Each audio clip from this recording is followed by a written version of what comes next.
Welcome. In New York, it's breakfast time, and in Beirut, we hope you're having a cup of tea. We're glad to have people live with us in New York City, sitting at the AUB office, otherwise known as the Deb Center. And in Beirut, we have a classroom and professors, I believe, assistant professors and students. And here I'd also like to welcome students from NYU, right? We have some down here, great. Thanks for joining us. Can we turn down Beirut a little bit? We cannot hear you here. Aha. Hi, Joseph. Okay. Okay. Let us know when you can hear us. Can you hear us now, Joseph? Of course, now I can't. Yes, we can hear. All right, we're good? All right. I already welcomed you and wondered if you were having a cup of tea yet. Today. Not exactly. Okay. We have started these New York Beirut briefings for a couple of reasons, and I will tell you that they started about 24 hours ago. We had our first one, so here we are launching a whole new initiative.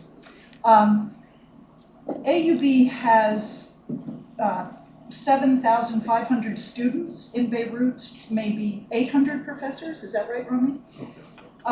There are hundreds of research professors and students on the ground getting information about the Arab world that no one else has. And there's the kind of data that they have is unique because it's on the ground research and it's of the moment. And so we started these exchanges so that we could bring some of the classroom and the teaching and the research here and share it with us, and then we can share back with them. So that's the goal, the structure of what we're doing. And yesterday we had a rather astounding presentation on food security and in the Middle East and where it's going and some of the implications and some of the trends to look at. And I think all of us were a little bit shocked by some of the information presented. It was really interesting. And today we're going to talk about journalism and covering issues in the Middle East. I can't think of a more timely topic than what we're talking about today. And so the way we're going to do this morning is first we will have some presentations. We have Rami Khouri with us, who is a professor of journalism at AUB and also a syndicated columnist. We have David Ignatius with us. Thank you for coming, David, from the Washington Post, among other things. I'll give him a more formal introduction later. And we have Dr. Farah in Beirut, who is a former journalist and is a director of media studies there. I figured out this morning we have about 100 years of journalistic experience in covering the Middle East, just in this room and online, which is pretty wonderful. So we'll start off with some words from our speakers, and then we're going to open it for questions. And the way that you can ask questions, if you're not in the room, I presume all of us know how to do it here, but online, you can tweet a question to us at AUB_NYO. That's AUB_NYO. Or for those of you watching live on YouTube, there's a chat function and you can send a question that way. So without further ado, I would like to introduce Rami Khouri, who, as I said, is a professor of journalism. He's a journalist in residence at AUB. He's a syndicated columnist. He's a non-resident senior fellow at the Harvard Kennedy School. There are a lot of titles for one person. And he has spent a great deal of time analyzing the papers of the late Anthony Shadid, and I'm sure he'll be talking to us a little bit about that. So, Rami. Thank you. Thank you, Alison. Thank you all for coming. And those of you who are joining us from Beirut and around the world, thank you very much for all of the AUB staff, Ada Porter and Alison and all of their colleagues for making all this happen. I think you set in motion something exciting. And today's topic is exciting and timely and a little bit troubling in many ways. For me as a journalist, I've spent 50 years in journalism. I started in 1967. My career has been in the United States, Europe, and the Arab world, and the Middle East. I've constantly gone back and forth across these three cultures, always working in English language journalism. And there are a lot of points that we can talk about, but I want to just raise one or two and link them to the current coverage of the situation in Jerusalem after the American government recognized Jerusalem as Israel's capital. And also I want to talk a little bit about the initial findings from the research I've done in the last year on the personal papers of the late Anthony Shadid, who was, to my mind, certainly the greatest American foreign correspondent in the Middle East in my generation. There have been a lot of great ones, including David and others, but Anthony was special. He was unique, and that has been recognized by his peers while he was alive and after his death. And I've had the privilege of studying his personal papers at the AUB Library in a project that is headed by myself and Farah and at the AUB Archives. And we're getting some really fascinating insights, which I'll share with you, which have a direct link on what we're talking about. How do the American correspondents, the Western media as a whole, cover the Middle East or the Arab world in general? So I would basically make one point only about the initial, the immediate coverage of the Jerusalem issue by the American media in particular, which I can follow closely because I'm here in the United States now. And it perpetuates the problems that I've seen in the last 50 years of my career, which is a tendency by the media, even the quality media, to focus on one or two dramatic dimensions of the situation, whatever it may be, without sufficiently giving deep context to why these things are happening. So the great example now, of course, is the coverage of Jerusalem. And it started immediately as Trump was making his speech the other day. The media started talking about, is there going to be violence? Is there going to be another intifada? And of course, that's what the coverage is focused on. People in the streets and tear gas and this and that, without sufficiently explaining why this is going on. Now, when this same thing happened in Ferguson or in Baltimore, the American media did go beyond the violence and explain why it was happening. It did go talk to the local people who were in the streets, as well as the policemen and the politicians. It did provide representatives of the demonstrators, mostly African American and other people on the streets in Ferguson or Baltimore or other places. They were able to present their views on television themselves. This doesn't happen very much. It happens rarely, but not much, when it's dealing with coverage of Palestinians, Arabs, and other people in situations like this. So there are exceptions, of course. There's some outstanding journalism done in the United States by mainstream media and by other media, but it's episodic, whereas the rule is to avoid the context and to focus only on the violence without understanding the total picture. So when I was interviewed several times in the last couple of days on American and European media, the first question they asked me, is there going to be more violence? I said, well, we've had violence already. It started with Trump's speech, which was a violent episode. And it was provocative and it was intellectually violent. And that's what you have to start with. And then you look at the reaction, and then you look at both societies. Why did he say what he did? Why did people react as they did? Give a complete picture.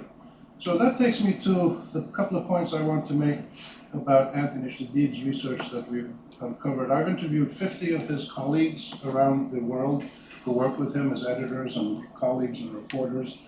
I've read about 350 of his articles and his books, and I've gone through all his personal papers, which are fascinating and give us incredible insights into why he was so successful. And the lessons to this issue of how the Western and American media cover the Arab world are really very relevant and very timely. And here's a couple of sort of bullet points that I would make. The first thing is that the real value of Anthony's work was in allowing the voices of those people on the ground, it happened to be Arabs in the Middle East mostly, but also Turks and Israelis and Iranians and Afghans and others that he covered, but mostly he was covering Iraq and Lebanon and Palestine and the Arab world. But he allowed the voices of those people to be heard in a way that they're not sufficiently heard in mainstream news coverage.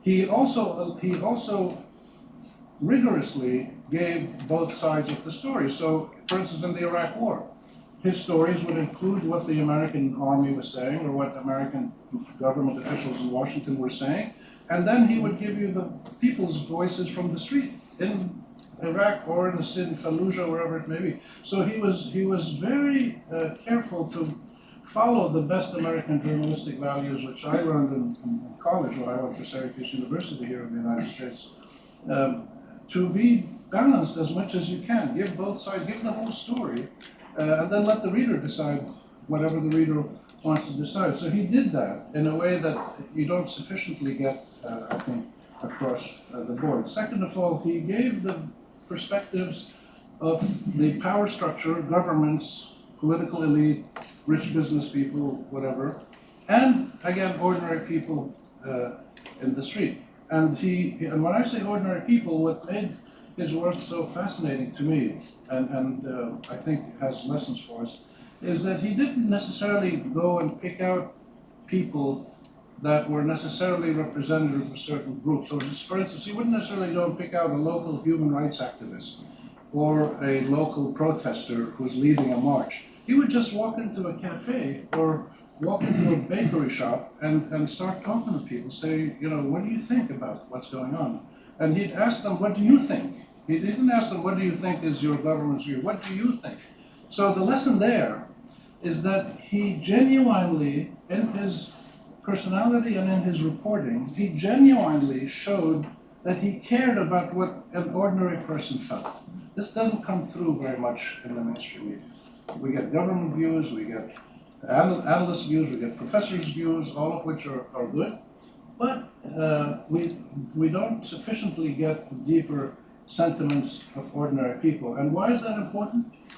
It's because, as we've seen in the last 20 years in particular, governments are no longer the only people who determine the fate of our societies. So you look at Iraq, you look at Syria, you look at Lebanon, you look at Palestine, you look at Yemen, Libya, Egypt, all of these countries, governments are still powerful, but they're not all powerful like they used to. The sentiments of ordinary people now count because ordinary people ultimately, when they get together, will shape or influence political developments in their country. And that's one reason why it's important to understand what ordinary people feel. And this is one of the lessons I think we get from Anthony's legacy. Another interesting aspect of this, which is again done sometimes by other reporters and television crews, that they do this once in a while, but not consistently, not enough in my view. They show us that the views of these ordinary people are, two things are important about them. The views of these ordinary people are, first of all, very nuanced. That there isn't, people call me up sometimes and say, what do the Arabs think of Trump? I say, well, you tell me, what does the Republican Party think of Trump? Well, there's a whole range of views. What do the American people think of Trump? There's a wide range of views. So in the Arab world, it's the same. There's a whole range of views, of different views. So there are nuances in what people think across our our region. And the nuances are shaped by political, economic, social, ethnic, many different issues, just as they are in any country in the world. So he was able to catch that, I think, in a way that's very important. The second, more important point, possibly, is that he showed that the views of ordinary people, while they matter, while they are nuanced, are also not particularly unique, in the sense that what ordinary Arabs feel is exactly what most ordinary Americans or Europeans or Japanese feel. In other words, the range of sentiments that people have and the driving forces for those sentiments are absolutely universal. So if you could read Anthony's articles and you go and read the coverage of Ferguson, and you're going to find virtually identical human responses to predicaments of poverty, inequality, perceptions of oppression, police brutality, occupation, colonialism, exploitation. Basically, when human dignity is shattered, people respond in a certain way. And human beings all over the world respond in actually the same way. There's a universal humanity to how people respond to their predicament in situations of occupation or oppression or discomfort. And this is, I think, one of the important lessons that we get, the universality of the different views among ordinary Arab people. In other words, we're not so different. Actually, and this is my experience, having spent my whole life between the United States and Europe and the Arab world. This is something I encounter every day. And it's not just Arabs, it's Israelis, it's Turks, it's Iranians.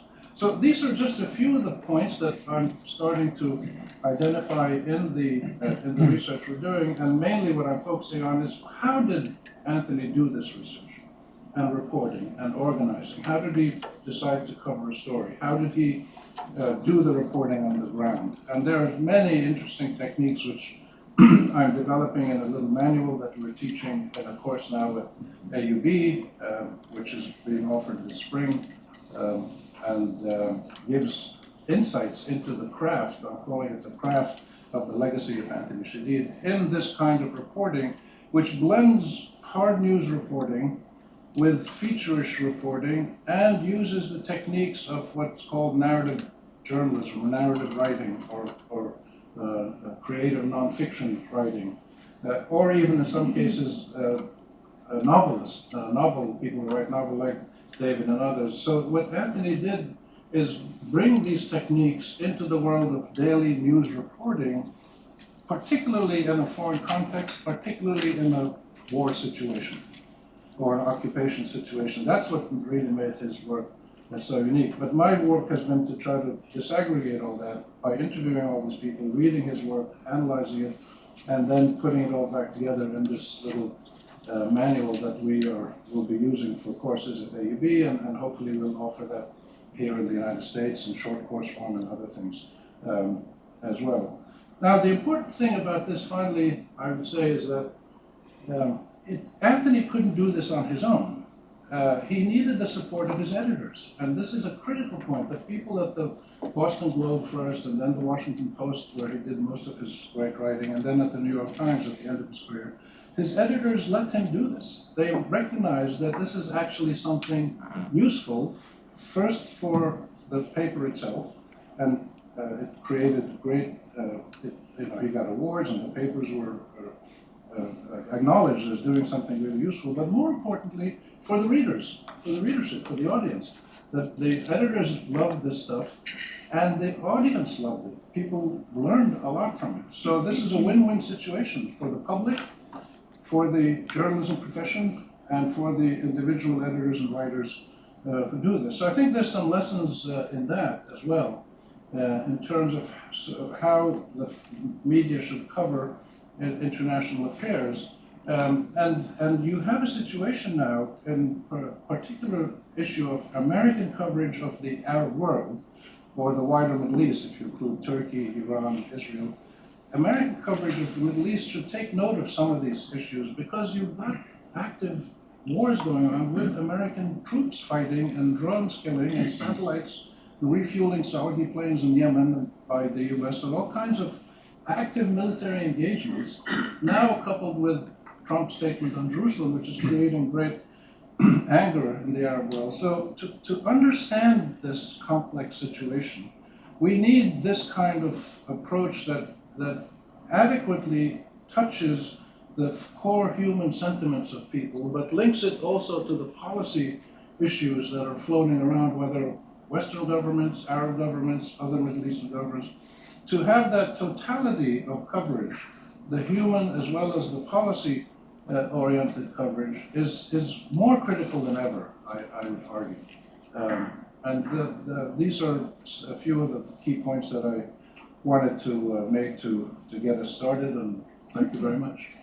And we'll go to David now, and I will say that he is a prize-winning Washington Post columnist, a former Wall Street Journal Middle East correspondent, and International Herald Tribune executive editor.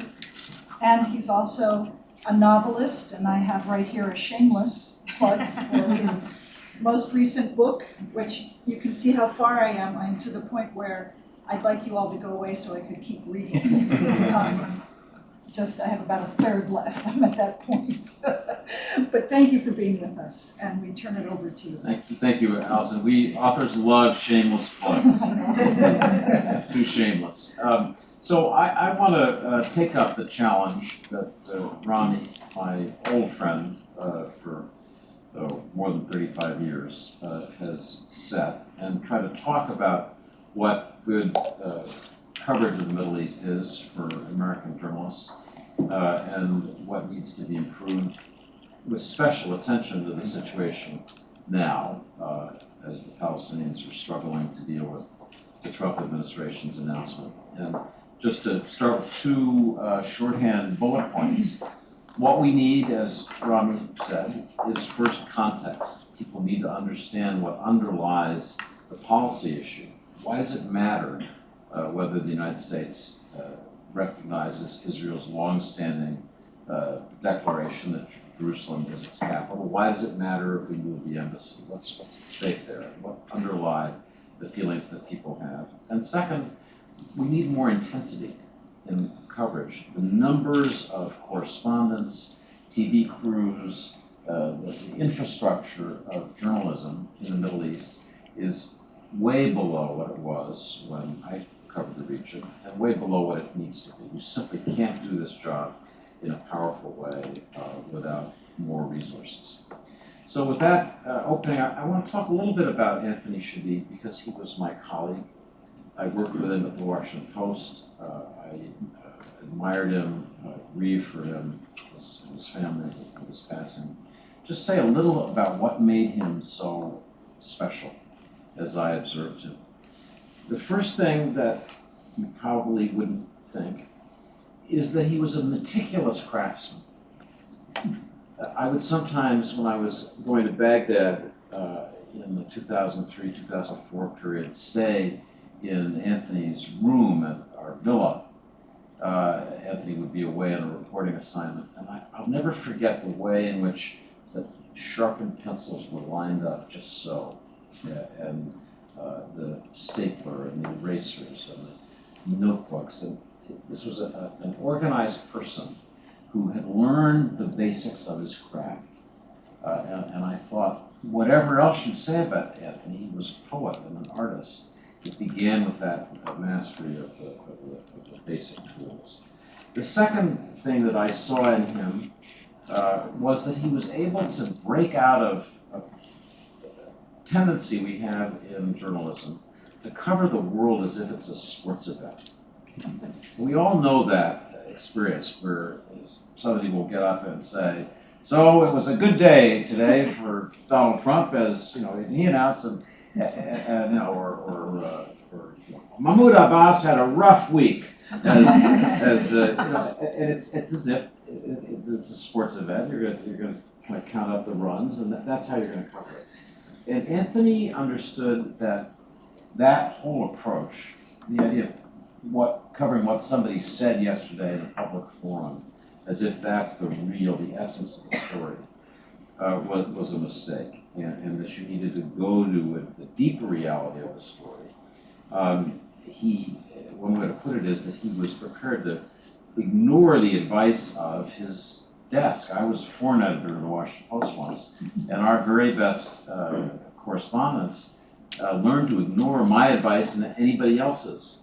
David Remnick was one of my Moscow correspondents, and David did what he damn well pleased. He's one of the greatest journalists in the world, but I remember when he was a young man, if I called him from the desk to suggest a change in his lead or some trivial fact, he would just hang up the phone and go back to what he wanted to do. And he was good enough to get away with it. And Anthony was good enough to get away with it. Part of that was, as Rami said, that he understood that the story that he wanted to cover was the real texture of life as it was experienced in the Arab world. And that meant connecting with people at a level below where news events, in quotation marks, happen. So Anthony would go out to the booksellers in Baghdad, and the street where people for a century had been talking about books and writing. He'd go find the artists and poets. Anthony had a quality that is too rare in our business, which is that he was a humble man. He never thought he was more important than the story that he was covering. He never thought he was more important than the people that he talked to. He was, it's funny, this is a rare thing in the news business, he was a good listener. He didn't interrupt to tell you what he thought, or he didn't interrupt to tell you what the story was, steer the conversation, just let people talk. And finally, he was deeply curious. He didn't accept the kind of meta-narratives that often were a product of what the big editors in Washington or New York thought. He let the story emerge from his own experience in reporting and curiosity. What is it? What's going on here? And that's one reason that his stories often have a contrarian quality. They just went the other way because they express not the dominant narrative that had been put together back in America, let's say, but they express the narrative that emerged from talking to people. So I want to talk now a little bit about my own experience covering the Middle East and some things that I learned that I'm proud of, that I wish that I had more of a chance to do now, and that I'd love to see some of my colleagues who are younger and more energetic. So the Palestinian-Israeli problem existed in many ways similar form and tension in the time that I covered the Middle East. And I remember the feeling of skating around on the surface and covering statements and events, again in quotation marks, and I thought that's just not doing it. So I decided that I would try to live for a week or so in a Palestinian village, and I chose, with help from friends in Amman, the small town, agricultural town of Halhul, which is just south of Bethlehem, between Bethlehem and Hebron, on the road that many of you, I'm sure, have traveled. And I arranged to stay in the house of a stonecutter, not a fancy person, but a stonecutter named Hamadi Kashkish.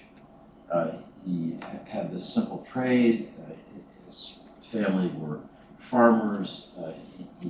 His old grandfather, one tooth left in his mouth, as I remember, was still with him. And so we would spend our days and nights traveling this little village and walking into people's lives. And somebody would finally show us that if she turned over a picture of one of her relatives, there was a picture of Yasser Arafat, which was illegal.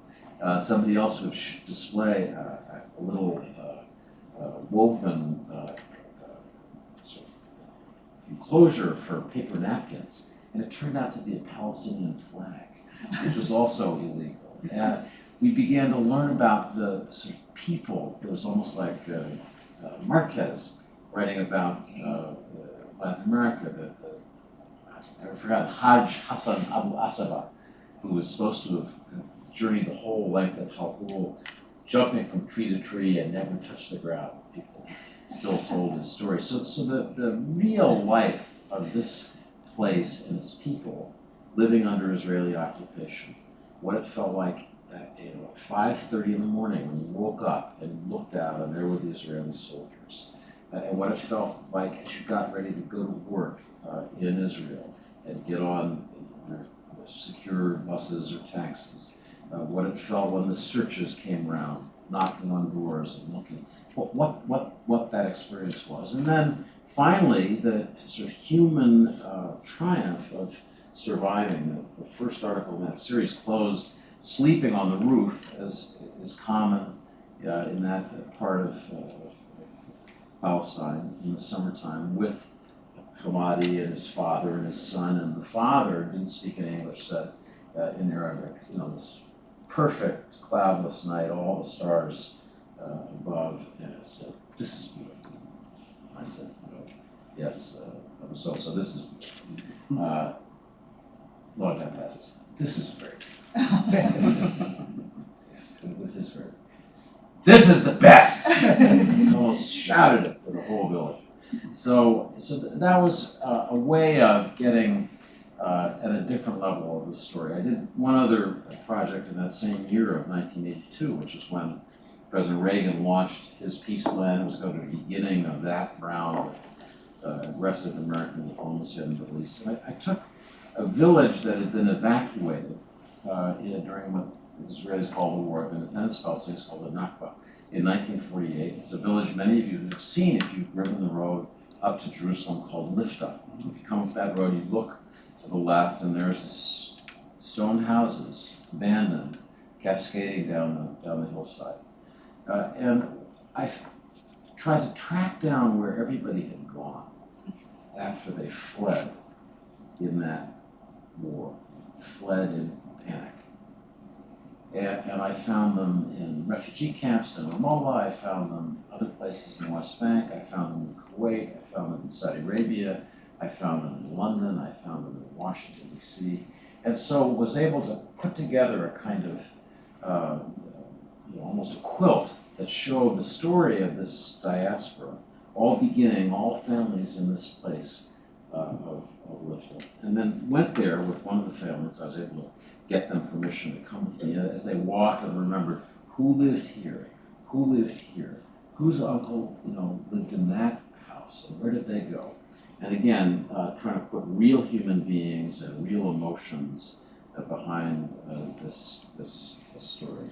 I just will note one final thing before leaving this long ago period. I went back 10 or 15 years ago to see my friend Hamadi Tashkish, the stonecutter who had been my host when I briefly lived in Al-Hol. He was an unusual man in that although he had been imprisoned as an activist, an alleged terrorist from the PFLP, and then had been released, when he was working after his release, working at a resort in the Sinai Desert, in the Negev. He had watched as an Israeli child, infant, 2 or 3, fell into the swimming pool while his parents were doing something. He was the only person there. He couldn't swim, but he jumped in anyway. And the Israeli always wondered, why did you do that? Why? And his answer was, I let this little boy die. So this is a person who didn't have intense hatred in his heart. The thing that he cared most about was the grapes that his family had. Al-Hol is a place where they grow grapes, and they think their grapes are the best in the world, period. And if you don't get into an argument because you're going to lose, they're the best grapes. And Hamadi would, when I first met him, take me to his vines, show me how he cultivated them. So when I went back to see him, you'll just have to envision this in your mind, a special road for settlers had been built between him and his grapevines. Barbed wire, impossible to cross. And we sat on his porch and watched these vines dying, withering and dying. It left an unforgettable impression on me. I wrote a column about what it's like to sit there and watch your grapes die. And at that time, even then, he still talked about the possibility of negotiations. He couldn't stand the Palestinian Authority. He thought it was completely corrupt. I mean, again, this is a stonecutter. He thought all the fat cats from Fatah strutted around the village. He couldn't stand it. But he wanted dignity and self-government for his people. I went to see him one final time, and I mentioned this just to close this discussion of what we can learn from reporting that gets under the surface. And he basically had given up hope that what he dreamed of, what had animated his leap into that swimming pool to save this young boy, the sense that we're all in this somehow together, that really had gone. It was painful to hear him say it was just not possible.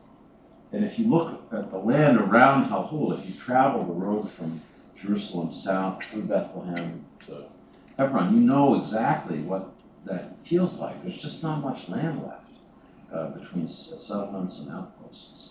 So I just know those points, which I know from my own experience, are the things that you can see if you step out of the things that you're supposed to do, that the assignment desk tells you should do, and do something different.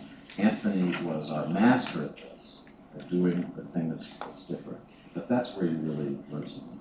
So let me conclude with just a couple of thoughts about challenges for journalists in covering this region, why it's different now, and what I worry about as a journalist, trying to do my own coverage and trying to help others.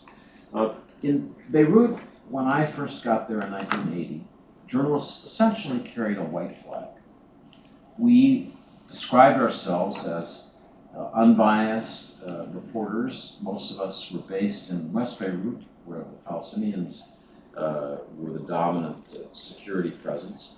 But we traveled to East Beirut to interview the Kataib, the Maronite Christian forces that were shelling the western side of the city. We could sneak through. Rami, I'm sure remembers this. You could slink down the car, go through the Green Line, and then you'd be on the other side, and then you go talk to people on the other side. And you could also go into the Shuf Mountains and see the Druze militia, and you could see the early Shia militias that were just forming. In other words, with your white flag, I still have credentials from every one of those militias. Pictures of David who's 29 or whatever it was, and in every picture I need a haircut, which that was still a concern, we were welcome in every part of this fragmented country because people felt they needed us to tell their stories. It's important to talk to the Wall Street Journal, where I was from, or the New York Times or the Associated Press. So they let us travel, they let us move around, and then they protected us. They wanted to make sure we were who we said we were, but we had that white flag. Today, I don't need to tell you, people do not let us travel as freely as we did. It's still possible if you're willing to take enormous risks. We have a few colleagues, Robert Fisk, that comes to mind, who's ready to brave going into places where he doesn't know that he'll be accepted. But the firepower now is so intense, so dangerous to move around, that there's come to be a feeling that you need to be embedded with one side or another when you travel. And that has terrible negative consequences. It means you see the story not whole, not, this morning I'm in West Beirut, this evening I'm in East Beirut. You see one side of it because you're embedded with that side. And I think that's something that we in journalism initially thought we wanted. We kept saying to the Pentagon, to other militaries, please let us travel. Please give us accreditation so we can cover the story from the inside of the tank or our personnel carrier. And I think we've gotten into this embedded world. I covered the 2003 invasion of Iraq, not as an embedded reporter, but on my own. And it was not easy, but I saw things you couldn't see otherwise. And the main thing I saw was, even in the first week of that war, there was an insurgency. The Americans were still surprised 6 months later. Well, if you've been traveling behind that, as one of the TV correspondents said, this racing arc of steel moving toward Baghdad. The typical TV, if you had not been in the arc of steel, that you've been talking to people in the towns that were, what you found was there was an organized resistance. You found it because people were afraid to talk to you. They'd start talking and say, I can't got stopped over there. Above me is, he's with Farah, stop.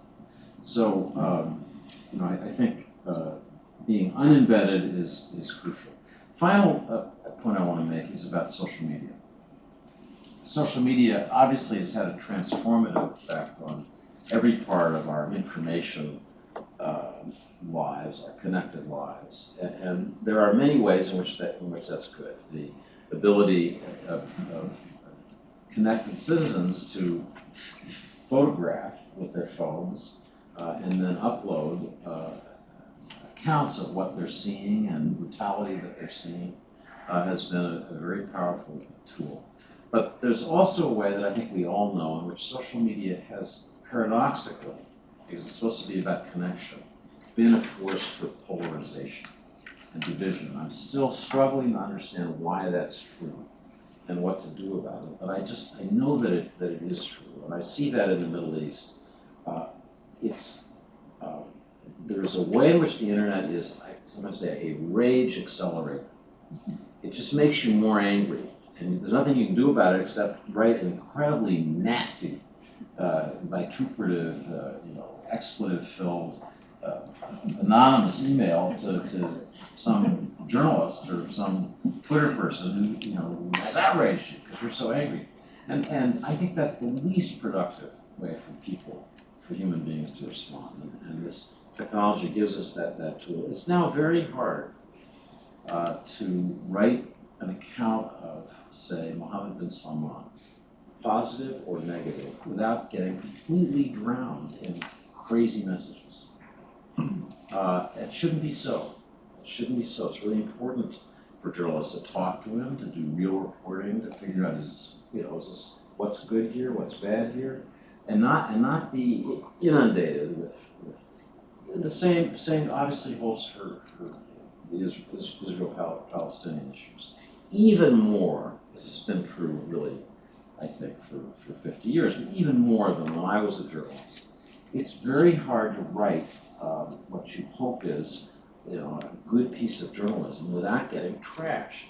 My friend Tom Friedman, who Rami and I came up with, I think has been very courageous for many years in telling the truth about Israel and choices it faces if it continues with the policies that Netanyahu has chosen. Tom gets attacked every time he writes a column in a way, he has a strong stomach.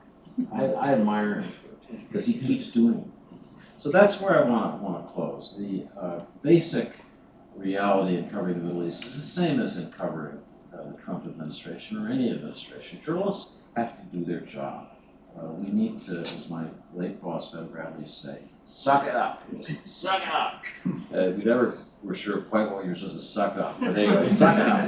And then go out and do your job. And that means basically, don't be afraid of people. Don't be afraid of physical threats or just threats, the attacks that you get. They're now part of everyday life. Hold people accountable for what they do, no matter who they are, where they are. I think in the Arab world, there hasn't been enough accountability in Arab political leaders. It's something that Rami has thought about deeply over the years and finally exploded in the Arab Spring, but in part it was the product of so many years of neglect that people just didn't hold their leaders accountable. They were so alienated from politics. So I'd love to see this empowered Arab citizen with his phone, her phone, transformed into somebody who's about accountability, about building governance.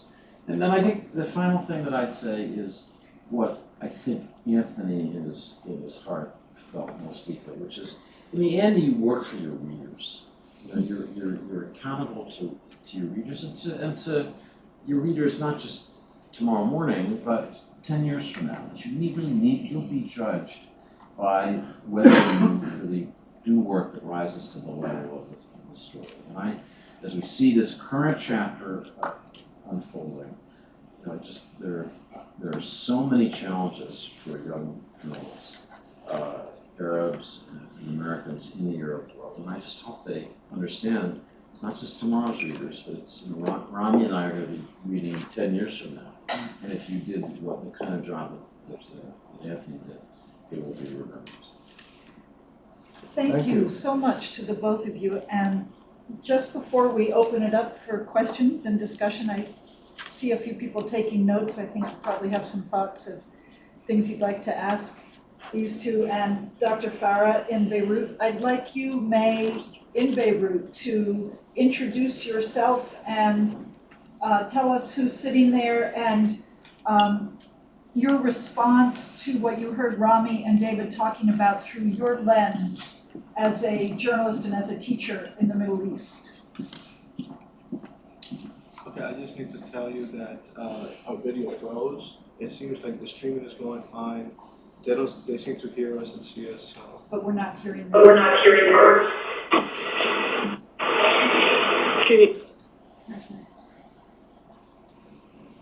Can you hear us okay? Can you hear me? Yes. We can. Okay. Hi. Good afternoon on a dark and a bit cool Beirut final week of the semester and final day of the semester. So we have a very small crowd here, unfortunately. But with me is mostly media studies faculty and students. And I had prepared some notes, but they would take us a bit out of the way of what we've already been speaking about. And I think there are some people in the room who probably would like to make comments. And so I think I'm just going to forego my own notes and I'll leave it open to Q&A, if that's okay. That's fine, May, thank you. And maybe you could start or have someone introduce him or herself and tell us who they are. I think of my colleague to my right, Nabil Dajani, who is a professor of media studies, and he has probably among the longest serving faculty at AUB, certainly in our department. So I think I'm going to let him say a few words to start us, if that's okay. That's great, thank you. Thank you. I have just a few comments. Basically, when we're talking about foreign correspondence role, excuse me, in this part of the world, I have been for the past 60 years working as journalist, student of the media, particularly in the Arab world, and my sad impression about the role of foreign correspondents in this part of the world is that their reports miss the why in the news. They focus on the tree and not the forest. They tell us when there is a tree on fire, they rush to report about the tree, but they fail to give a picture of the forest before the tree is burned. And when the tree is burned, they just simply tend to report about why it burned, but they don't tell us about the consequence. Why did it burn? We are told that the Palestinian shot an Israeli, but they don't tell us why did the Palestinians shoot the Israeli. They tell us the Palestinians shot the Israeli, and as a consequence, the Israeli retaliated by killing so many other people. And this is the problem of correspondence in this part of the world. They fail to focus on the why, and when they focus on the why, when they give the why basically based on the why of the tree and not on the forest. Another observation I see is that now, at present, we have a tendency of focusing on the social media in getting our information. David talked about his experience with this Palestinian peasant. What is needed is that these correspondents should talk more to such people. Face-to-face interaction is extremely important. Depending on the social media is bad because it does not help you understand the real why. And so basically, my comments about the role of a color correspondent in this part of the world is that it lacks the big why and it lacks face-to-face interaction between the correspondent and the people. It lacks these correspondents often lack the knowledge of the culture to be able to explain what is happening in this part of the world. Thank you.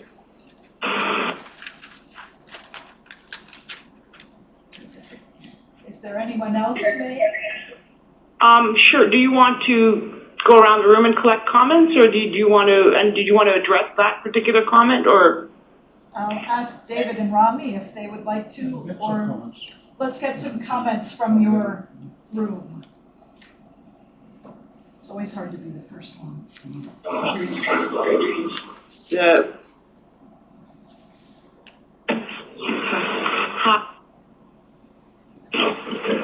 My name is Nora Bustani, and I teach journalism here at AUB, and David Ignatius used to be my foreign editor when I used to work at the Washington Post.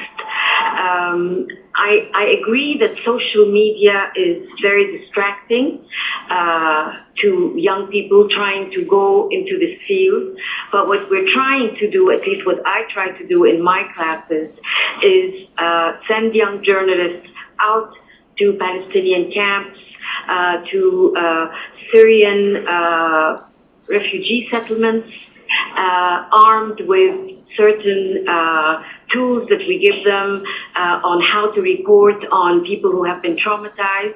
And we use as examples before they go out series written by Anthony Shadid, by Rania Abu Zaid, who did a fantastic job in Syria, and other award-winning series. So, and what is interesting is that these students are really thirsty to do that kind of work.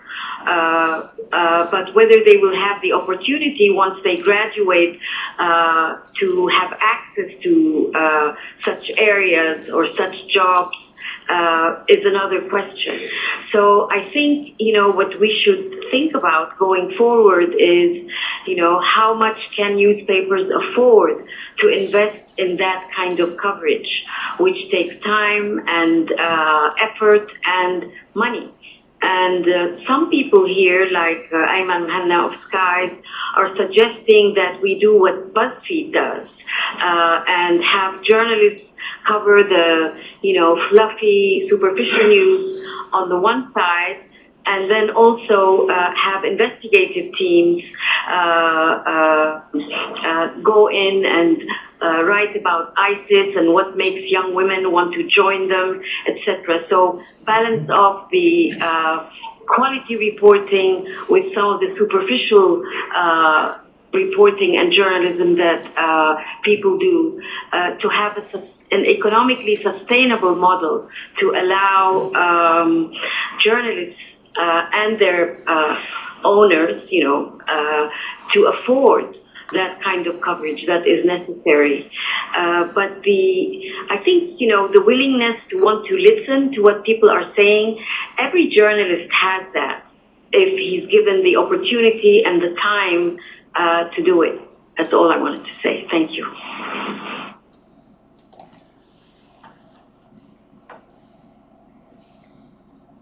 Do we have any reaction to that here? Is there any more questions there? Any comments? And then Here comes someone. One more. Yeah, hello. My name is Tony, I teach here digital media and journalism as well here at AUB. Now, just going back a little bit on the Nora's point, we can write very interesting stories about people living in villages and so on, but I think because of the way media has changed, the audience really chooses what they want to read. So I think there's a dilemma over there. It's not really about the journalists who don't know how to write good stories, more about what people want to read, right? So I think it's within the news organizations, they have the responsibility in terms of what people are actually reading and what is the information that they're getting. That's it. Yeah, great. We have one more. Hi, I'm sorry. One very quick comment. Thank you for your talks. My name is Greg Burris. I'm an assistant professor here in media studies. Very briefly, you both talked about the need for context, specifically in the case of what's taking place in Palestine and Trump's refusal to recognize the capital of Palestine as Jerusalem, is one way to put it. You said that on the one hand, we need more context with respect to where the violence began, and you said Trump's speech is where it began. And the other speaker said that context in terms of U.S. policy. And I would just say, there's a lot of different contexts we could look at. The context, to me, that seems to be ignored or covered up is the context of settler colonialist violence. And the way that the Palestinian conflict is always framed as two even sides is the Israeli-Palestinian conflict, as opposed to a settler colonialist entity. What are the structural barriers keeping American and Western media from talking about it in these terms? I don't think it's just a question of particular journalists not wanting to do the right thing. I think there are structural causes for this. So if you'd like to speak on that issue, I'd appreciate it.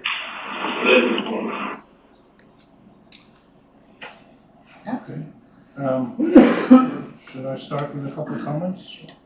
Okay, thank you all in Beirut. A couple of comments to Greg's point. Absolutely, that's clear. The situation is a situation of occupation and colonization and resistance. Many of us in the region have been writing about that for years, and increasingly, quality journalists in the world are explaining that, increasingly. So I remember when I was in college in the late 60s in the US, even the mentioning the word Palestinian was unusual. It wasn't talked about. Palestinians, especially before the 67 war, the issue of Palestine just didn't exist. And then after 67, it became a little bit more in the news. And then since then, we've had a significant change in some reporting by some quality media, which is unprecedented. So you'll get big series about settler extremism, about violence by right-wing Zionists, by all kinds of terrible things the Israelis do, or the impact of pro-Israel lobby groups in the US, whether they're Christian or anything else. These things never existed before in the American media. They do now, but they're very episodic. The overall tendency is still a problematic one, which is similar to what Nabil described and what all of us have lived with, which is the overall tendency, especially when you get a 1-minute news report on a cable news network or on an FM radio station, where they don't have the space or the time to give context, so they just say violence broke out in the West Bank and Palestinians shelled Israel from Gaza, without any of the context. So this is the dilemma, that the overall context is still skewed to keeping the Palestinians and their cause and broad Arab causes. It's not just the Palestinians, there's 400 million Arabs, and none of them, except for some Tunisians, have real civic rights or political rights. None of them, except Tunisians, can really practice some kind of credible political accountability of their own leaders. And we're seeing it now with the Arab leaderships all over the region just issuing formulaic criticism of the US policy on Jerusalem, but not really doing anything else. And average Arab citizens are terribly stressed and frustrated and dehumanized by the situation, that not only are they degraded by what's going on, they're also degraded by the inaction of their own leaderships, particularly the Palestinians, but all the Arab world, and they're degraded by the Israeli continuing colonization and Western governments' inability to do anything. So in this context, the issue of trying to explain that human reality strikes me as the critical, and that's one of the things I try to do in my columns and my analysis and collecting data, is to try to show why ordinary people are so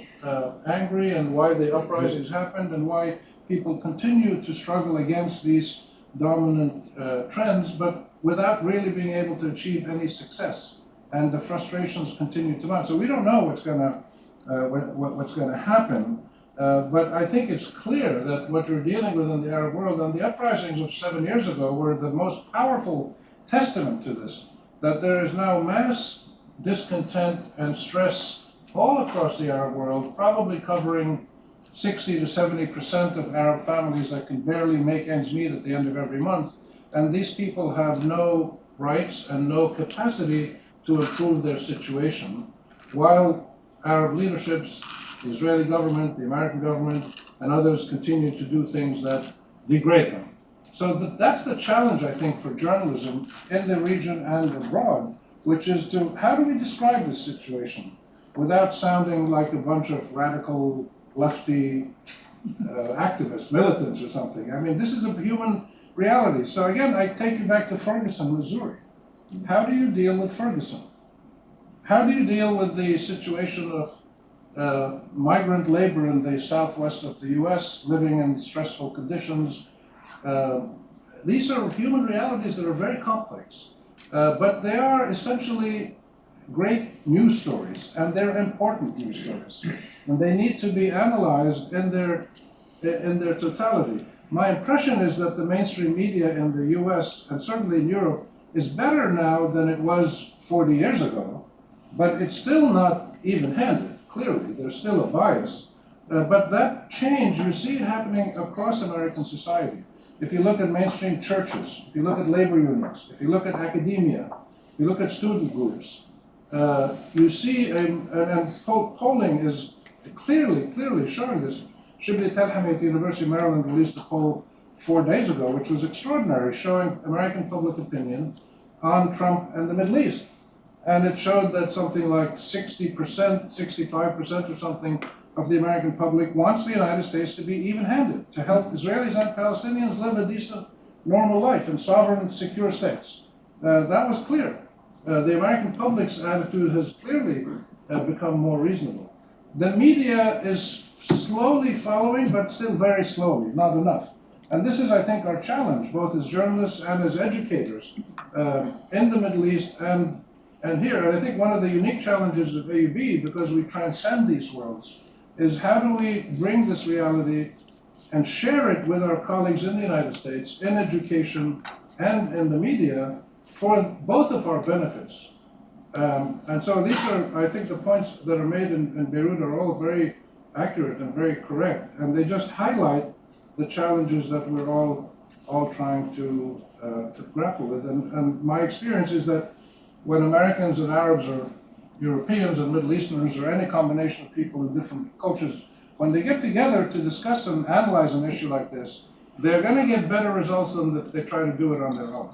And that's why it's so critical to get this kind of interaction and others that we hope will follow between AUB and institutions in the US of education, of civic society and others to look at these issues and perhaps get to the point of doing joint courses, joint workshops, joint summer institutes that let us analyze these issues more completely and then interact more deeply with the media itself, with the people who are actually producing the news and the views.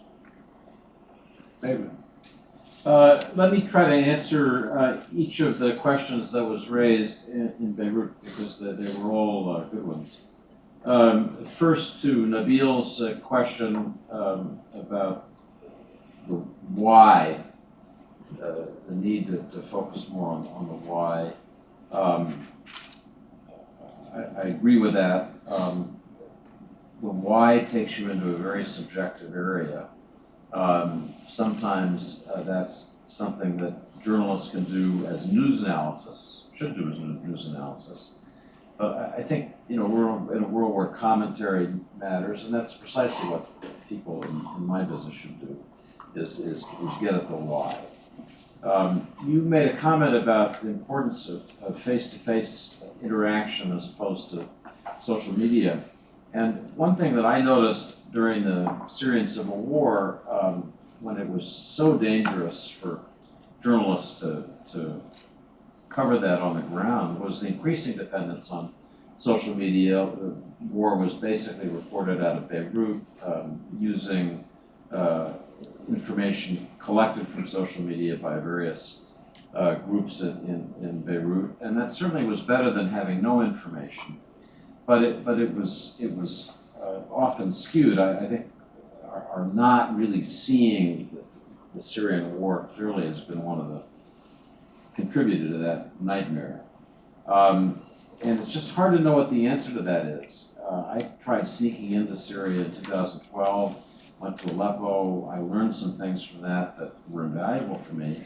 But that was around the time that my colleague Jim Foley, in a very similar place, was kidnapped and ended up being killed by ISIS. So I think this is a problem that people in our business have to think more about. How are we going to do this?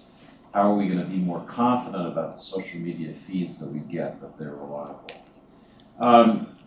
To take Nora's comments, the first thing I want to say is that Nora Husani, who I edited as foreign editor, is one of the models, like Anthony Shadid, of what good journalists can do.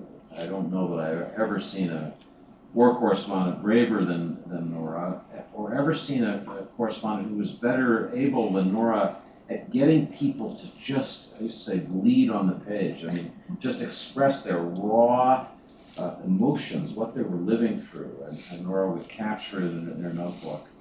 At the risk of embarrassing or infuriating Nora, I'm gonna remember one of the things that haunts me. In 1991, after the Iraqis had been driven from Kuwait, we remember that there was an uprising in the south, and Nora would go up from Kuwait City, leaving early morning, get to Karbala, get to the areas where this fighting was taking place, and then try to get back at night in time to file. And it was too difficult and dangerous, and we couldn't sustain that presence.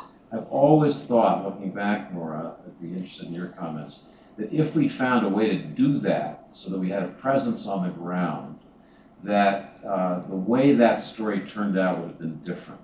That the feeling that the Shia uprising had, that they'd been abandoned by America, wouldn't have been the same, that there would have been pressure on Washington to do something to support these people. This whole story might have been different. Let me finish, and I'd love if Nora can come back and comment on that. If your name is Antonio, that's the way I heard it. If I got that. So sorry. You're right that the audience chooses what it wants to read, and the truth is a sort of long, sentimental, maybe turgid story about living in a Palestinian village isn't going to get all that many clicks today. We live in the clickbait world, it's really a struggle to know how to deal with that. That's a reality that we all know. People vote with their clicks for the journalism that they actually want to read, and what we see is that it's the most inflammatory words and images that seem to get the most traction in social media. I mean, if you got some outrageous, crazy thing, I mean, it may be exactly the thing people should see. So some act of terrible cruelty somewhere in the Middle East is captured, but this process tends to drive things toward extremes, away from a kind of common platform of fact, and we see the consequences of that.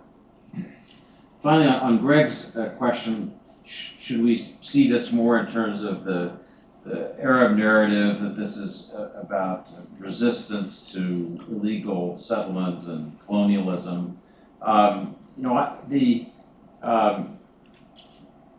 My own feeling about the Middle East is that news organizations have a responsibility to see the world they're covering whole.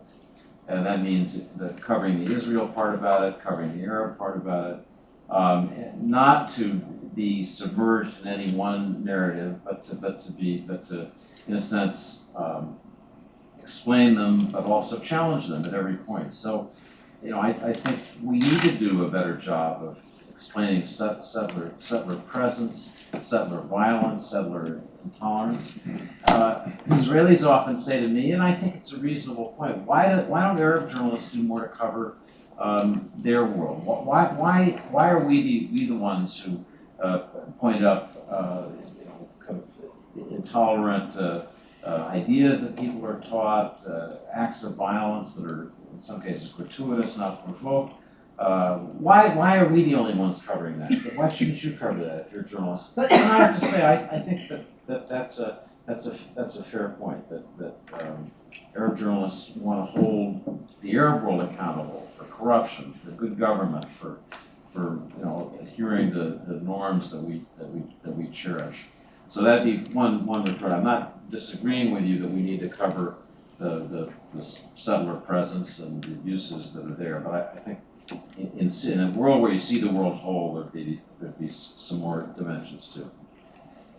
I wonder if in this room we have a few comments or questions. I'm especially interested in those of you who are students of journalism at the moment. Oh, yes. Yeah, I worked in television news in that part of the world, and I agree with everything you say, but I want to know what you assess the television coverage of what's going on now. The television coverage of what's going on now in Jerusalem? Yes, or in that part of the world.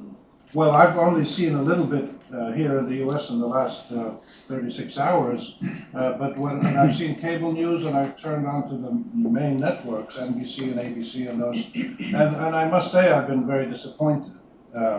It's been rather formulaic, with one or two exceptions only. You're getting coverage that reflects what the mainstream media anticipates as being dramatic and newsy. So if you just look at the way to analyze TV, for me, one way, is to turn on the TV and turn off the volume, put it on mute. Just what is the image that's coming out? And when I did that last night, I listened to some and muted others. The images are just smoke and tear gas and Palestinian kids and people shooting back at firing at each other or something. And this only tells you what happened yesterday, and it doesn't tell you about the wider context. It doesn't tell you about the United States president deciding to make the United States an intellectual outlaw in the world today on the issue of the sovereignty in Jerusalem, for instance. So it doesn't tell you this deeper issue, what Greg and Nabil and others were talking about. So TV news by nature is an entertainment medium. If you look at the print coverage, if you look at some of the websites, the beauty today is you have alternatives. If you're really interested in this, you can go to all kinds of websites and you can get this stuff sent to your inbox. You don't have to go searching for it anymore. So the options for good coverage are there for the viewers, for the readers. So there's a lot of better coverage going on that gives different viewpoints. But I would say the mainstream media coverage, even the mainstream quality press, is still a little bit skewed and formulaic because it basically is covering the same story as 1988 and 1990, which is Palestinians demonstrating in the streets and using violence and creating turmoil in the Arab world, which is not a real story. That's just one angle of a much deeper issue. So we have to address this, figure out how do we deal with this issue as journalists and as educators, and how can we work and do something to try to improve it by interacting with American journalists more. And this is one of the things we hope to do at AUB, is to maybe have some seminars here in the United States with quality journalism schools like NYU and Columbia and others, and get together with educators here, but also with working journalists. And I've started making contacts already to get more people like David and others, so we can have workshops, seminars, and talk through these issues on the basis of scientific evidence. And this is again where AUB is fascinating. So we have people who do studies, who do scientific studies, and bring evidence to the table. So here's the coverage. And other people do this here in the United States all the time. So we have to work at this. It's still a problem. Entertainment media want to give you shots of people running in the streets. That's what they want. And that's what brings viewers. Now, just one last point to slightly contradict that. The evidence from 9/11, I remember. I was in the U.S. when 9/11 happened. The evidence from 9/11, I remember talking to NPR editors, and their donations tripled overnight in the United States because they were giving quality, in-depth, serious analysis of why 9/11 happened, while much of the mainstream media wasn't. But NPR was, and there was huge demand among viewers. We've seen recently the New York Times and the Washington Post have doubled and tripled their digital viewers, people paying money, $100 a year or whatever, to get quality compared to the rest of the American news. So the quality news, there is a demand for it. The readers are willing to pay for it. And this is an important business issue. And keep in mind that these are business commercial operations. Their main bottom line goal is to sell advertising. And they sell advertising by getting audiences. And they get audiences by giving the audiences stuff that the audiences want. And this is a constant dilemma we all deal with. But what we're seeing is that there is a big audience for quality coverage, and we have to figure out how to keep working with that. Rami, do you see a difference between European news and American news in terms of television? Because I spend a lot of time watching the French 24/7, Euronews, BBC, etc. They seem to cover context. They seem to have the debate, for example, on the French channel. PBS in this country, Judy Woodruff, often has opposing sides to an issue, which is very nicely done, without screaming, without a lot of plot. Right. Definitely there's a difference. European news, France 24, Deutsche Welle and others, BBC to a large extent. BBC still leans a little bit to its Anglo-American heritage, so it still has a bit of its own weaknesses, but generally it's very good. But the Europeans definitely, they give more in-depth analysis and interviews and less spot, 2-minute stories. Right. I just would make one comment about TV coverage, which is that I've seen some outstanding coverage by Arabic news channels who send journalists into Syria and Iraq into some pretty hairy places. There's a woman named Janan Musa, whose work I especially admire, who has broken just a ton of stories. I was in Syria, just outside of Raqqa, in July, and who blows in the door but Janan Musa. And she, there's some journalists for Al Jazeera who I think did an outstanding job trying to cover Syria. Same with Al Arabiya. So I think one thing I really believe in, just to say to all of the journalism students and teachers gathered around both tables, is our seeing our business as a global collectivity in which we hold each other to common standards of coverage, accuracy, independence, to the extent possible, fairness, and in which we praise outstanding work that may be hard to see, but really is worth celebrating. I think if there was more of that interdependence, where we gathered around a common table online or in person and held each other accountable, we'd be better able to resist the pressures from governments who want to set the rules, and not just governments, crazy hysterical audiences who who want to tell us what the right is. So I think we standing apart and sort of linking arms as professionals, I think that'd be really good for us. Maybe AUB could do that in conjunction. So I'm serious, in conjunction with some American organizations. Absolutely. We have about 8 minutes left, and I think we have a question over here. Yes. Thank you. I'm Anissa Mehdi. I got my degree from Columbia when you were living in Kabul. The journalism degree, that is. I'd like to bring us back to the question you started, which was Mr. Trump's declaration yesterday of recognizing Jerusalem as the capital of the State of Israel. And, the United States did that in 1995 after Oslo with the Jerusalem Embassy Act, which has a waiver that Trump did sign, just as every president has signed since '95, saying, we'll think about it for 6 months before we take any action. And I haven't seen any coverage of that, talk about the nuances of the story. So we have a president who says lots of things and often changes his mind. And I'm interested in your view on any critique, deep reporting, what's missing in the coverage that has resulted in the rage, but without any context. I'll just make a brief comment on that. I think the Trump administration hasn't been able to make up its mind whether its explanation of this is it's a decisive act that takes Jerusalem off the table quite properly, or it's not a serious act because we didn't actually move the embassy yet and you're paying too much. And I think that they need to decide whether they think it's a really big deal, fundamentally important, or not so important. And I'm getting big time mixed messages from them about the importance of it. would I say- think it's hard, in my judgment, it is, yes, that act was passed in 95, it was an act of Congress.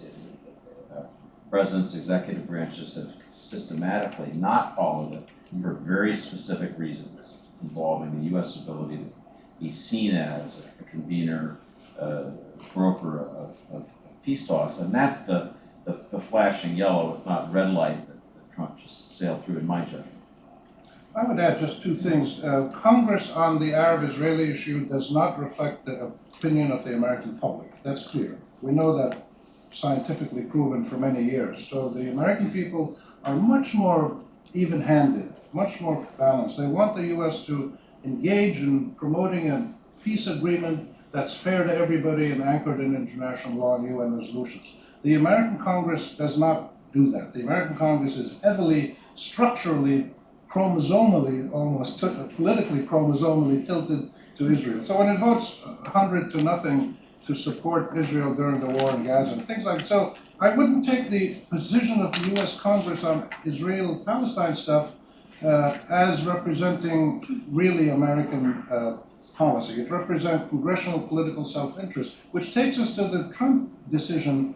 The question we have to ask, which I wrote about in my column, how much of this is based on domestic political and funding of election campaign matters? How much of it is based on an attempt, maybe an amateurish attempt by the Trump administration to try to actually promote an Israeli-Palestinian negotiation, which clearly this isn't going to do? How much of it is based on Jared Kushner's attempt to try to bring about big new things in the Middle East, most of which have been amateurish so far and unsuccessful? We just don't know the answer to these questions. So there's about 4 or 5 different drivers of Trump policy in the Middle East.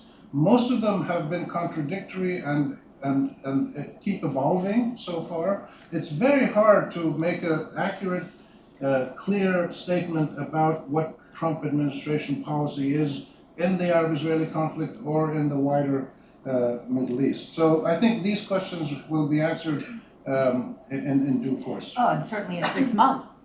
Yeah, certainly. In 6 months. Well, possibly, we'll see. And the fact And that something has to be said in 6 months. yeah, well, they can. Yeah, we'll see. The fact that this keeps being deferred is an important indicator that there are clear, strong views in the American political decision-making structure in Washington that moving the embassy to Jerusalem is not in America's national interest right now. They keep deferring it.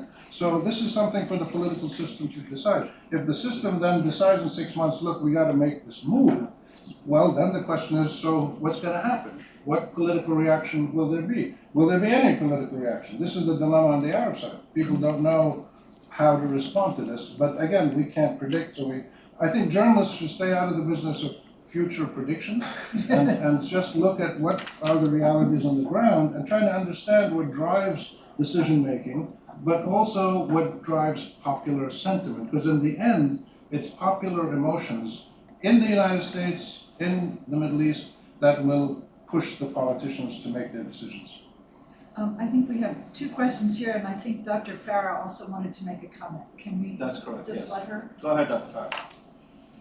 Yes, I do, but I also just gonna let Nora make her comment. She's been waiting longer. Okay. We've kind of digressed a little bit from what we should do to improve our craft. And I think the point everybody made about David made about collaborating between local journalists and American journalists, that's kind of already happening. All these journalists have fixers. But also the point that Nabil made about knowing the culture of a place, that's very important. To go back to the Shiite uprising in Iraq that you mentioned, David, I remember that day we were traveling some 300, 500 miles from the Kuwaiti border, and I suddenly noticed that there were trucks and vans and bicycles and cars full of people with mattresses and pots and pans and children. And I was driving up with Bob Drogan from the LA Times, and I said, we've got to stop. Something is happening. to these people. They're fleeing. And he looked at me and he said, don't they always travel like that? And I said, no. I know these scenes from South Lebanon when people used to flee Israeli air raids. And sure enough, we kind of set up our own barricade and started debriefing these villagers, village after village, family after family, reconstructed how Saddam had cracked down on Shiite villagers who had risen up against the Ba'ath officials in their locales. And, maybe it was too late to change the course of what was happening, but just the ability to pick up on how people react under stress or in certain situations, I think helped change the conversation that was going on in Washington then. And as you said, David, maybe it was too late. If we had had correspondents in those places, maybe the coverage would have come sooner and some lives would have been spared. But I think I always tell my students that before they go somewhere, they have to read up on it and learn a little bit about the culture. I think, the gold standard is the way National Geographic kind of covers stories through an anthropological, historical, contextual approach. And we can't do that in daily journalism, but we can strive to. I won't take any more time. If I could just add a point or two, we touched on it a little bit about as well, like we live in like a social media age where people are bombarded with information daily from all points. And for a lot of our students, they get a lot of this information, they read a lot of this information, and it's very difficult to separate fact from fiction. And so they're bombarded with this information. And I think part of what we here as educators do, and what I think is really wonderful and unique about our program is that it is a media studies program, and in it we also have practice-based courses. And so we hope we're teaching these students how to, a craft, how to write, how to broadcast, multimedia, to function in a multimedia environment. But we're also, and I think equally importantly, teaching them how to consume media critically. And that is to look at media that they, are bombarded with on a daily basis, and to critically assess this media that they're watching, they're listening, they're reading to. And hopefully by making them better consumers of media, we also make them better producers of media. And I think that's something that we here in our program, are striving for. And so that, when we send our students out in the world, they're, much more critical and much more kind of see the world through a lens in which kind of they then will be able to contribute, better stories. If you don't have more, I know we have 2 questions in this room. We've been given the go-ahead to do a few more minutes. And can we take you and then you? My name is Rami Khouri. I'm from the United Nations. Just a couple of observations on the current coverage of the Israel-Palestine issue, Jerusalem issue. And then maybe another point on the freedom of press in the Middle East in general, and Al Jazeera in particular. With whatever happened with Mohammed bin Salman and all of that. On the first point, and I think it's both addressing the point of providing the context and the background, and how the coverage is being portrayed, the images of Palestinians throwing stones. And I would actually say it's slightly more dangerous than that. The fact that now, that 1 or 2 minute segments that you see on BBC or on CNN or cable news is not addressing the 1995 and the history of this legislation, which I'll get to in a second, but it's actually now they're actually bringing counter-terror experts to talk about how this and how the Arabs are all sort of, genetically oriented to become terrorists. So it's no longer about the issue and discussing the decision and the foreign policy failure, but more about how this violence is going to lead towards people who are predetermined to become terrorists, and that is very worrying to me. Beyond the actual coverage of what the story is, 1995 was the heydays of the Oslo peace process.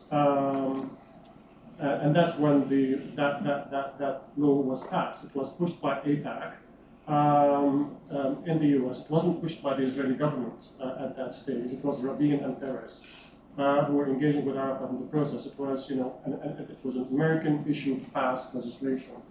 And to me, the fact that the history of that legislation is not being addressed, that's not subjective. Those are facts. And that may reflect some also an aspect of laziness by journalists, that they're actually not going there.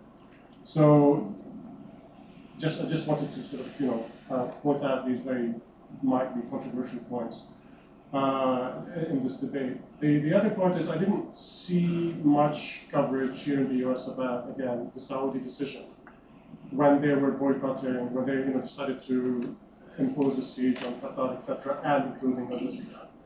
I thought you were extremely brave from the first day you were at, speaking extremely critically, but you knew what that meant and how that violates the freedom of press and freedom of speech. And yet that wasn't covered here. People went out of their way, including I think at some point Thomas Friedman, to try to justify the policies of MBS. And I thought that was a bit problematic. I have nothing against them. I mean, this is not about a sort of an anti-Saudi position, but the fact that fellow journalists were not as vocal and as critical of the decision to try, as a sovereign, try to tell another country to shut down their press. Well, we're seeing it in the US, obviously, with Trump as well. So just a couple of comments on that. Thank you. Thank you.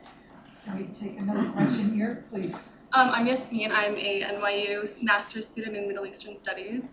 I just wanted to respond to an earlier comment made by David regarding settler colonialism.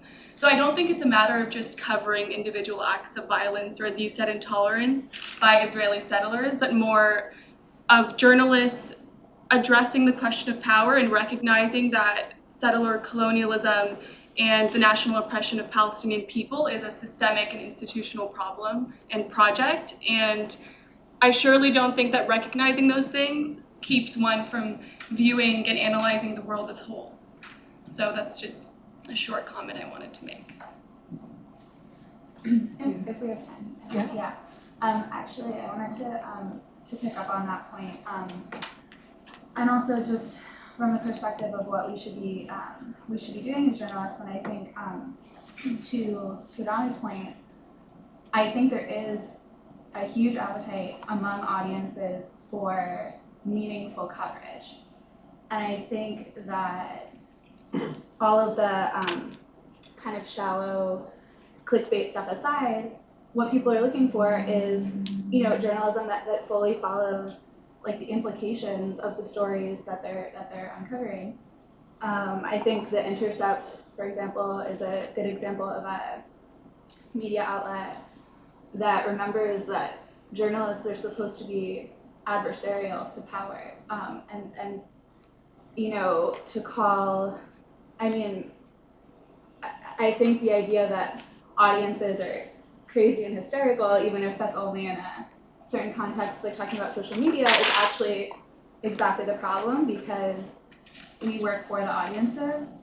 And I think that, while linking arms in terms of solidarity between journalists and an industry is critical, sometimes I wish that journalists like Thomas Friedman would listen to the critiques that they get more, and I think the fact that he is seemingly insulated from that is a testament to maybe some of the disconnect between a lot of journalism and the people that they're meant to serve. A couple of quick closing comments, and just to answer a comment on these the important points. My experience for, again, 50 years, writing about Middle Eastern, very sensitive issues, obviously, in the world, Arab-Israeli stuff, Arab people and Arab regimes, big sticker items, Iran and whatever.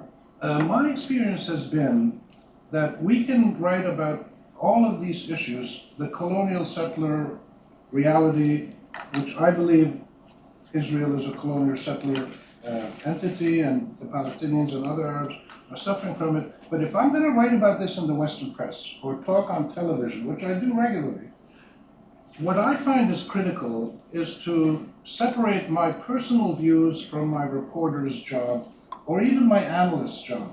So what I would say is, here is why Arabs, Jordanians, Palestinians, Moroccans believe that Israel is a colonial settler, dangerous enterprise, and we need to resist it, and why they see their work as, their reaction as resistance. This is how they see it. Even I agree with that, but so I don't blanket say this is colonial settlers. I say this is how Arabs see it, and they suffer from it, and here's why, and let them speak for themselves.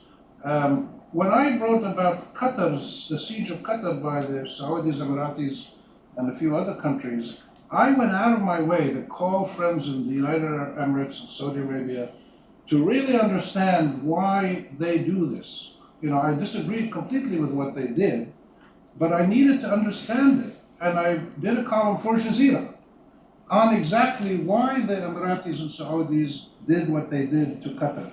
And I presented that knowledge faithfully and accurately, and then I said why I disagree with it as a columnist. So I think we have to recognize there's different kinds of journalism. So what we do as columnists is slightly different than what a straight news reporter does. It's different from what an investigative in-depth reporter does, and it's different from what a TV 90-second news story reporter does. And all of these things have different realities that shape them. So the complexity of this journalism world, and when you throw in the social media, of course, everything gets much more complex. But in the final analysis, the core criteria, the core issues are: get the facts, make sure they're accurate, put it in a comprehensive context that's fair to everybody, and make it meaningful to your reader, and if you can make it fun, that's even better. And talking of fun, I want to end by asking David a question. David, you are Promise this is going to be fun. You're a respected columnist. I'm not going to talk about the Redskins. I'm going to talk about you're a respected columnist, successful columnist, and a successful novelist. So we have to do another plug. This is like being on a morning Joe. This is so your experience as a novelist and your experience as a political columnist and analyst. How do you judge the different ways in which you actually can reach people with your views? Because in the end, you're giving us a view of some sort. So how do you compare these two? Well, I love that last question. I'm going to save it until last and just briefly comment on the other remarks. First, Ramesh's comment. You're absolutely right that the Middle East increasingly is treated as a counterterrorism problem. And those are the analysts who are called on to comment on things that may have very little to do with terrorism in the usual sense. And I think that's one of many mistakes. There is a serious counterterrorism danger from the United States, Europe, the whole world. I mean, you can't minimize that. But the idea that, okay, it's a Middle East story, let's get, this former general, there is too much to that. On Qatar and Saudi Arabia's assault on Al Jazeera, I actually think there was quite a lot of media criticism of Saudi overreach. I certainly wrote several columns about it. Saudi and UAE overreach, because I think this was driven by the UAE as much as anybody. That's the point I've kept making, but I think that's widely shared, so I just disagree with you about that.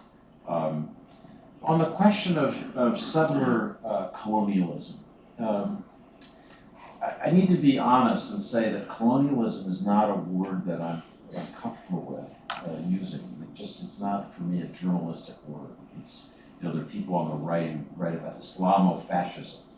That's a phrase it drives me crazy because it has resonance to another time, another set of issues. It doesn't seem to me to be useful in talking about real issues. Now, I just have the same feeling about colonialism. I understand the arguments that one would make, so I do think that the deeper issue that you raise, quite apart from what words you apply, is there a systemic component to this violence? Is there a process at work here in which the United States is involved, is complicit, that keeps producing these outcomes? I think that's entirely legitimate. I think we do some reporting on that. We should do more. I remember one column I did a few years ago about tax-exempt, U.S. tax-exempt contributions that ended up being for the support of settlement side. Very courageous Israeli-American woman who's devoted herself to this, dug up powerful, looking at all the tax returns and things. So I think being able to flesh out that idea with real evidence, so you say that there's a systemic process, here's what it is, here's how it works, here's what the outcomes are, I agree with. Tom, I don't think Tom is insulated from criticism. Tom chooses to continue to write what he thinks is right, knowing that he gets, believing Tom not unaware that he's being criticized.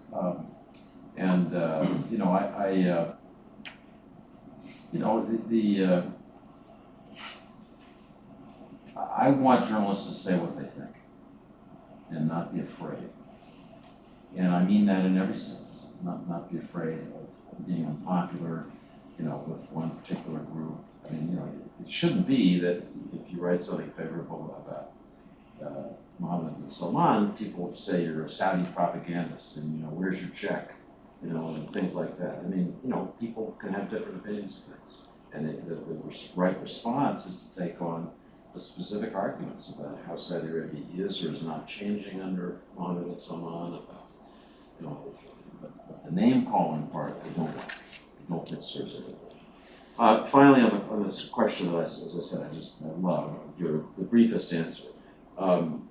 It's wonderful to have the opportunity to be a storyteller to media. The difference between my journalism, now commentary, and my fiction is that in my columns I have 750 words.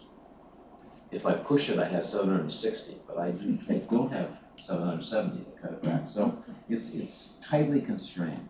And each column has to end with a prescriptive little nugget. And so, what you should think about this is such and such.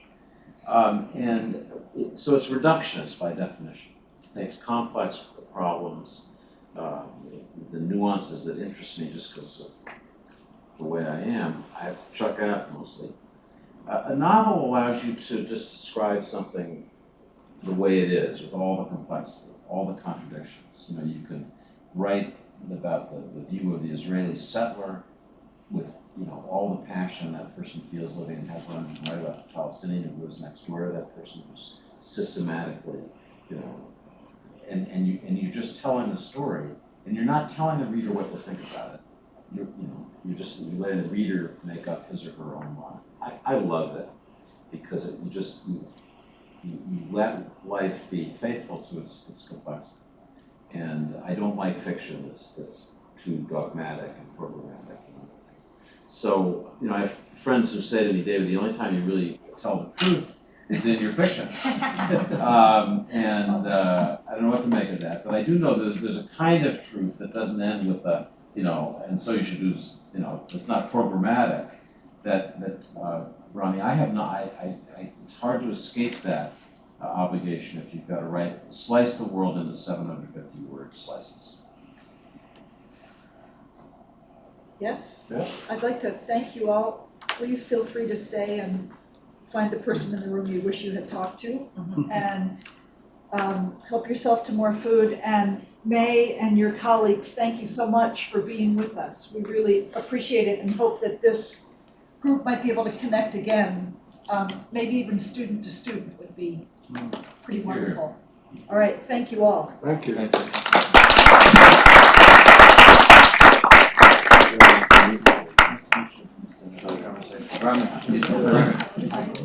I'm gonna sneak out and run right under guys. Turn off the mic. Nice to see you.